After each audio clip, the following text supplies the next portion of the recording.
Tak najprv si pripravíme pätný diel. A aby sme nemuseli riešiť zložite, aké presne krivky tam majú byť, tak som pripravila takýto univerzálny pätný diel, ktorý ti teraz ukážem, ako si môžeš prispôsobiť presne svojej nohe. V prvej fázi si vezmeš ten univerzálny pätný diel, priložíš si ho na papier formátu A3. Pokiaľ nemáš papier formátu A3, tak si môžeš zlepiť dva papiere formátu A4. To je samozrejme tiež možné. A obkreslíš si dolnú krivku a naznačíme si tú os. Nie je to, tá os nie je úplne stred, ale je to skrátka os toho pätného dielu. Takže ja si takto obkreslím tú dolnú krivku. A presne si vyznačím, kde mám tú os.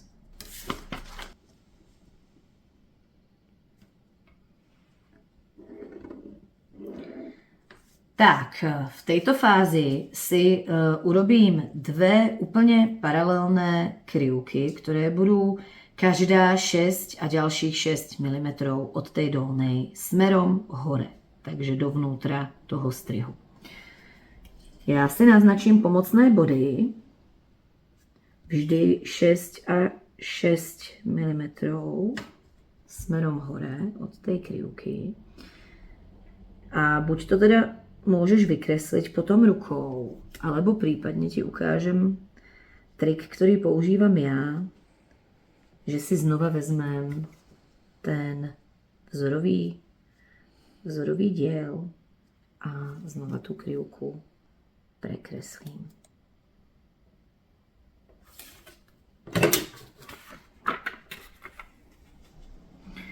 Robím to tak, že si to teda priložím k tým naznačeným bodom. Tak a znova to prekreslím.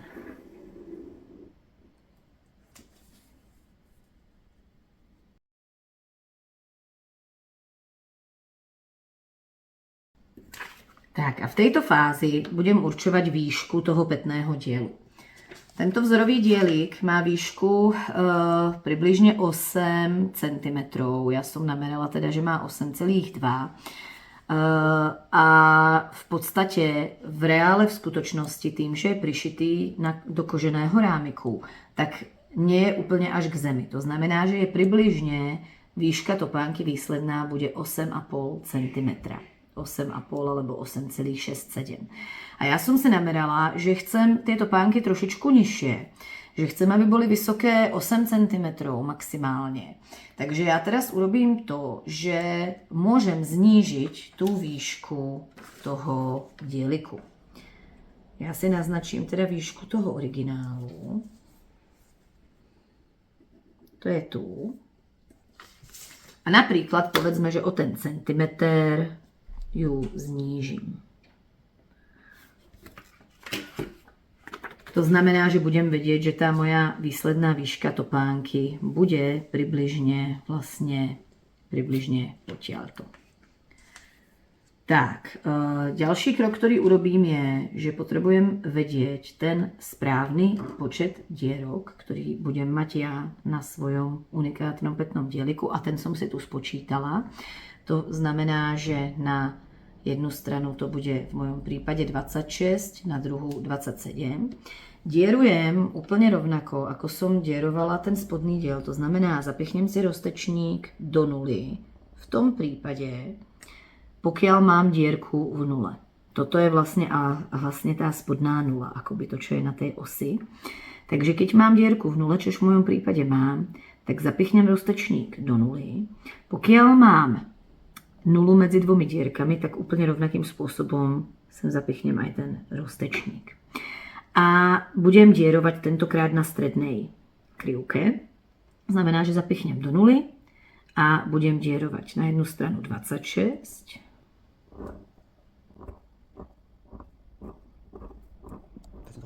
Dobre.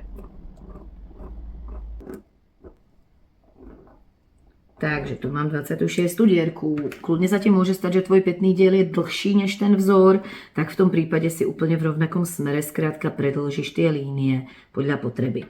Ja si naznačím, že tu je 26. a v reále mi ten strih ale bude končiť nie v dierke, pretože to už by skrz ňu nešlo šiť, ale približne 3 mm za tou dierkou. Takže takto vlastne si to tam vyznačím. A na druhou stranu potrebujem 27. Takže mám spočítané dierky na jednej aj na druhej strane. Určite odporúčam prepočítať aj niekoľkokrát, aby to bolo správne, pretože potom naozaj nám to nebude sedieť pri šití. A teraz vlastne môžem začať tvarovať tú hornú časť, ktorá bude okolo členka. Alebo teda kotníku. Takže pokiaľ by som teda chcela mať tú originálnu výšku, tak si opäť priložím strih os na os, spodnú krivku na spodnú krivku a obkreslím si hornú krivku, ale len vlastne s týmito prvými, týmito najvyššími, nazvem to kopčeky alebo krivky teda. A teraz teda ja si to posuniem o ten centimetr nižšie.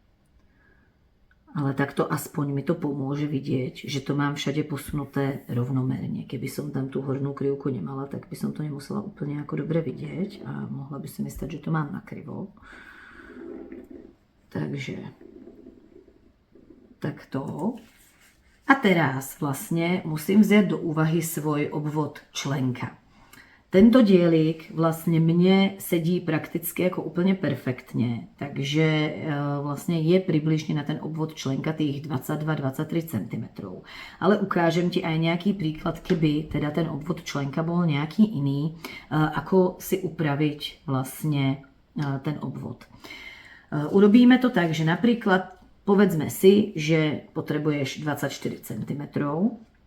V tom prípade vlastne je náš cieľ posunúť tieto krivky každú o 0,5 cm ďalej.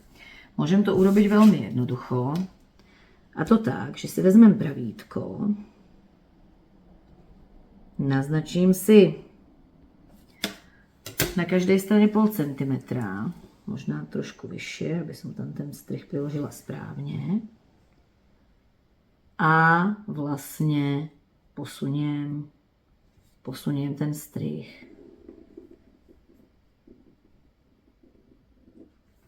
Tak to vlastne vidíš, že v podstate tá horná krivka je teda posunutá o niečo ďalej a takto si to môžeš uspôsobiť pre akýkoľvek obvod členka.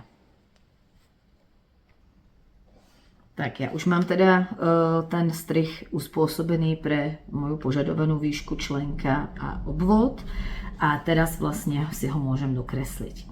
Urobím najprv jednu stranu a to tak, že vlastne ten môj strih musí končiť tam, kde mám naznačenú čiarku približne 3 mm za poslednou dierkou, takže presne tam si priložím ten strih. Priložím ho tak, aby kopíroval vlastne tú krivku. A opäť obkreslím si ten bok, ale len po tú spodnú krivku. Takže nedokreslím to ešte celé, ale obkreslím si bok po spodnú krivku. A teraz vlastne spojím hornú a dolnú krivku rovnou čiarou. Môžem si pomôcť aj pravítkom, ale nie je to nutné, ono je to v podstate, aj tým pravítkom to potom občas nevyzerá úplne ideálne, pretože to vlastne niekedy stačí dokresliť ručne. Takže takto vlastne mám jednu polovicu toho strihu hotovú.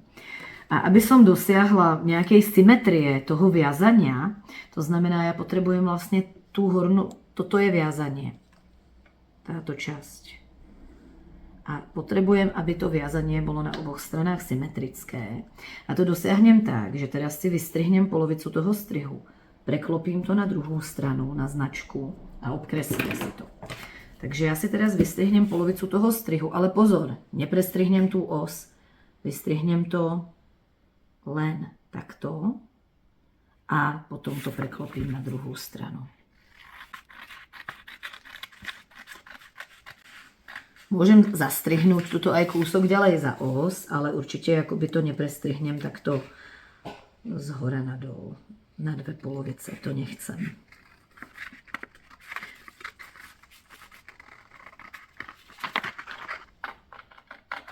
Takže mám to takto, vidíš, takto už volné. Já si to tu zložím v té osi. Najprv takto na túto stranu, aby som presne vedela, kde tá os je. Tak a teraz to už preklopím na tú správnu stranu. Ja teda recyklujem doma papiere, takže vidíš, že som použila už papier z kalendára, ale to vôbec nevadí. Ako vidíš, je úplne v poriadku, že tá os nie je v strede, ale ja to teraz ako keby natiahnem tak, aby som sa dostala na ten bod, ktorý som si označila, kde mi na druhej strane bude končiť strih. Preto je aj potreba používať mäkší papier a nie výkres, pretože ten výkres by si týmto spôsobom jako nedokázala preklopiť. Takže ja teraz už obkreslím úplne celý ten tvar, vrátane toho viazania, vrátane toho tej hornej krivky. Pretože potrebujem naozaj, aby tam bola tá symetria. Takže toto bude môj finálny výsledný tvar. Tak, a to vlastne potom bude ten tvar, s ktorým ja budem ďalej pracovať. Takže takto. Takže teraz mám vlastne už pripravený tvar môjho pätného dielu. Predtým, než ho teda vystrihnem úplne celý, tak urobím ešte jeden detail. A to ten, že spojím túto strednú dolnú čiaru s tou hornou krátkými, takmer prakticky kolmými čiarkami, pretože bude mať 2 rady dierok. Pätný diel má 2 rady dierok a ja si tým ako keby tie dierky prenesiem ešte a pomyselne si naznačím ten druhý rad. Na tomto pätnom diele je to relatívne jednoduché, pretože tie čiarky sú takmer kolmé, aj keď nie úplne, ako vidíš, je to krivka, takže úplne akoby kolmé na tú hornú krivku nie sú, ale ako približne to takto môžem vyposunúť. Tak, už mám naznačené 2 rady dierok, takže teraz môžem celý ten pätný diel dovystrihnúť. A potom sa vrhnem na ďalší veľmi dôležitý krok, a to je vyskúšanie toho pätného dielu priamo na nohe.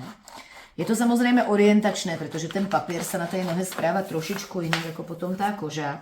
Ale zase je to dôležité, pretože nejaké naozaj ako veľké chyby to odhalí. A zároveň sa aj môže stať, že keď máš trebárs väčšie nohy, tak budeš potrebovať aj tieto bočné časti trošičku vyššie. To vlastne všetko záleží a je dobré určite na tej nohe si to odskúšať. Tak, keď mám ten pätný diel hotový, tak určite skontrolujem symetriu viazania. Vlastne viazanie, ako som hovorila, tak bude tu vpredu. A tam vlastne tie krivky a tá čiara musí naozaj vyzerať úplne symetricky. A teraz si ten pätný diel ešte odskúšam na nohe. Tak ja som si ten pätný diel orientačne priložila k svojej nohe. Musím brať do úvahy, že nie je úplne pri zemi. Bude približne 0,5 cm nad zemou, pretože bude prišitý ku koženému rámiku. A čo kontrolujem je, či mám teda dobrú výšku, či vyzerá dobre ten obvod členka. A medzi tým viazaním by som mala mať medzeru približne 2 cm. Maximálne do 3, ale pokiaľ budeš používať podšívku, tak vlastne to v reále bude od seba ešte trošku ďalej. Takže to musíš brať do úvahy, aby tu vlastne tá medzera nebola tak veľká, aby ju potom ten jazyk akoby vykryl. Takže takto vlastne na ten pohľad sa mi zdá, že tam asi žiadna nejaká veľká hrubá chyba nebude a že to vyzerá použiteľne.